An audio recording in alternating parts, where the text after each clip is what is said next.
Inilah penampakan pagar laut sepanjang 2 km di perairan Tarumajaya, Kabupaten Bekasi, Jawa Barat. Pagar yang terbuat dari bambu ini membentang dari tepi pantai menuju laut. Video penampakannya pun sempat viral di media sosial. Sejak dibangun 6 bulan lalu, para nelayan mengaku hampir kehilangan mata pencaharian karena menurunnya tangkapan ikan. Sulit kan sekarang nyari ikan itu. Sulitnya gimana tuh, Pak? Bisa tadinya ikan naik kemarin ini jadi di baro, ombaknya juga gede kalau nengah. Nggak bisa, kan nelayan pinggir. Kalau Bapak ini nelayan-nelayan di pinggiran? Pinggir, nelayan pinggir. Gitu. Kalau sebelum adanya tanggul-tanggul ini, Bapak sehari bisa lumayan. Berapa? Ya sehari kadang-kadang masih dapat 40 kilo. Sekarang paling dapat 5 kilo. Susah. Harus ke tengah dulu Harus gitu? ke tengah dulu.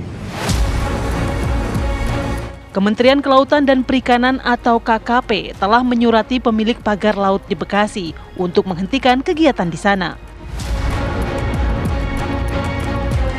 Kementerian KKP menilai ada penyalahgunaan kegiatan pemanfaatan ruang yang tidak sesuai dengan aturan. Yang Bekasi itu pemiliknya kita sudah ketahui, dan kita bergerak bukan karena viral ya. Kita itu tanggal 19 Desember sudah kirim surat ke SDK.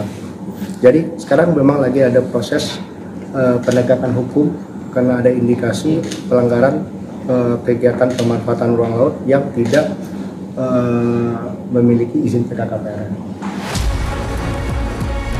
Kendati demikian, Kepala UPTD Pelabuhan Perikanan Muara Ciasem, Dinas Kelautan dan Perikanan Provinsi Jawa Barat, Ahman Kurniawan, membantah pagar bambu yang terbentang 2 km di Laut Paljaya atau Tarumajaya merupakan pagar misterius. Pasalnya, pagar bambu tersebut merupakan proyek kerjasama Dinas Kelautan dan Perikanan Provinsi Jawa Barat dengan pihak swasta. Jadi perlu kami sampaikan di sini bahwa di perairan Paljaya khususnya ada pembangunan alur pelabuhan, di mana pembangunan alur pelabuhan ini merupakan tindak lanjut dari adanya perjanjian kerjasama antara pihak Pemprov Jabar dengan salah satu perusahaan yaitu PT Tunas Ruang Pelabuhan Nusantara atau TRPN, di mana di dalam perjanjian kerjasamanya itu pihak TRPN menyanggupi di dalam penataan kawasan pelabuhan perikanan, yaitu di Dinas Kelautan dan Perikanan mengklaim telah mensosialisasikan rencana pembangunan pelabuhan Nusantara kepada para nelayan.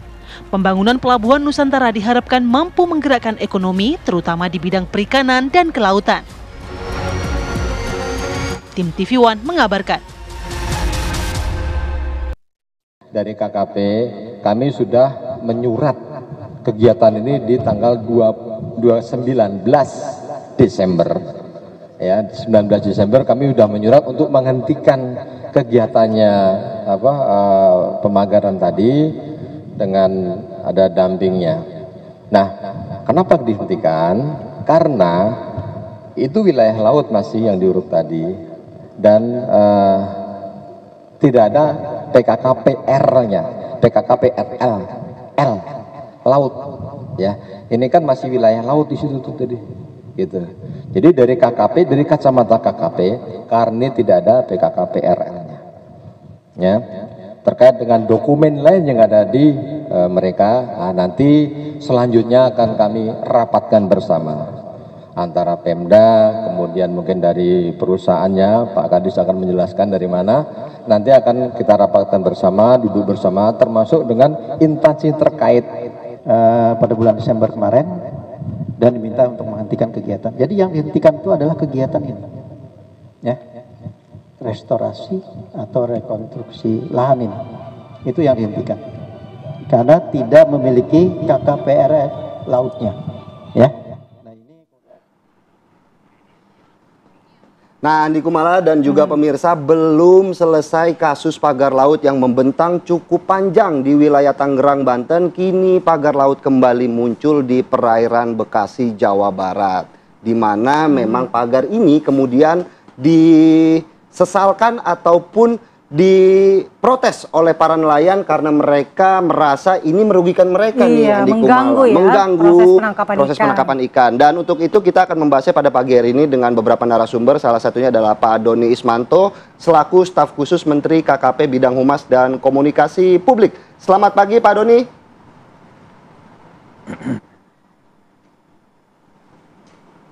Selamat pagi Pak Doni. Baik Pak Doni, selain Pak Doni juga kita sudah datang langsung ke studio. Salah satu pakar kelautan IPB yaitu Pak Yon Fiter. Selamat pagi Pak Yon. Selamat pagi Mbak Mala dan Mas Philip. Oke, sebelum saya ke Mas Yon, saya mau ke Pak Doni terlebih dahulu Pak. Ini ada kasus serupa yang kini terjadi di perairan Bekasi. Mungkin ada tanggapan ataupun sebenarnya pagar laut ini dibangun di wilayah Bekasi sepanjang 2 km ini untuk apa Pak? Ya, terima kasih.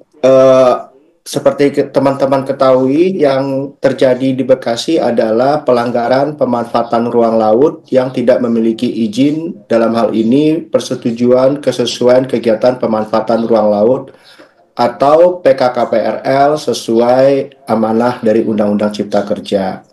PKKPRL ini sesuai amanah Undang-Undang Cipta Kerja, sesuai PP 21, semua pemanfaatan ruang laut yang menetap dan lebih dari 30 hari itu harus memiliki KKPRL. KKPRL ini kesesuaiannya itu salah satunya dengan mengecek sesuai zona dari RT RW pemerintah daerah setempat.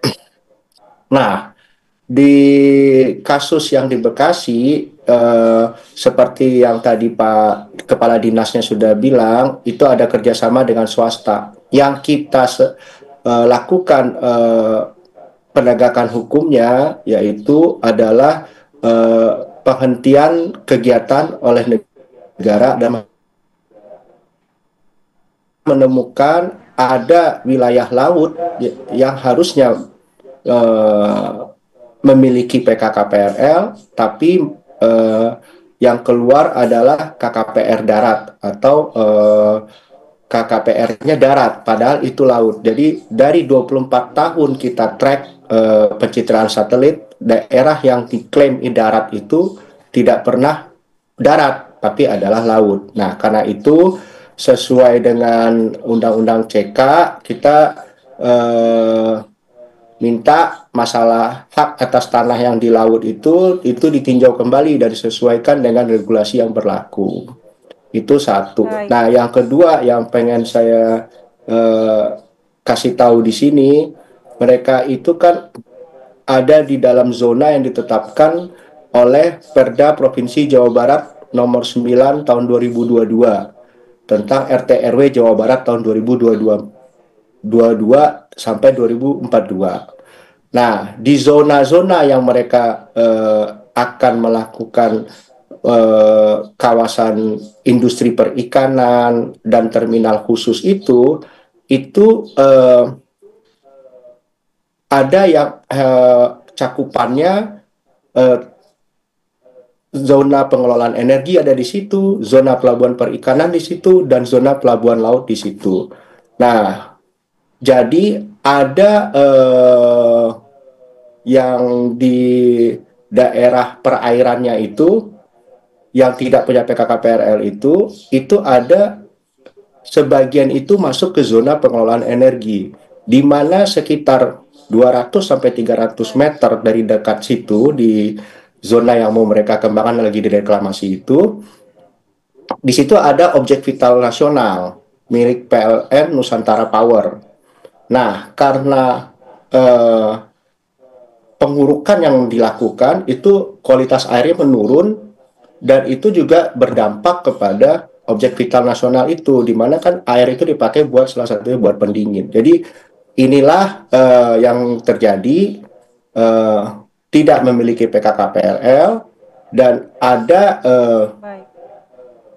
di dalam rencana pengembangannya itu pun ada di zona-zona yang sebenarnya di Perda Jawa Barat itu sudah diatur zona-zonanya, tapi itu zona itu harus diperhatikan juga, karena peruntukan pemanfaatan ruang laut itu kan bersifat common property, tidak boleh mengganggu pemanfaat ruang laut yang lain dalam beraktivitas. Kalau saya contoh di sini kan ada objek vital nasional ya, dan contoh yang lainnya tadi tuh pastilah nelayan terganggu seperti itu. Terima kasih. Juga ikut terdampak ya Pak Doni ya, berkat ataupun akibat dari pemasangan pagar laut ini. Nah, kita mau ke Pak Yon Peter, bagaimana fenomena pemasangan pagar laut di Bekasi ini kemudian merusak salah satunya adalah objek vital milik negara. Namun dijawab sesaat lagi setelah Apa Kabar Indonesia Pagi. Jeda.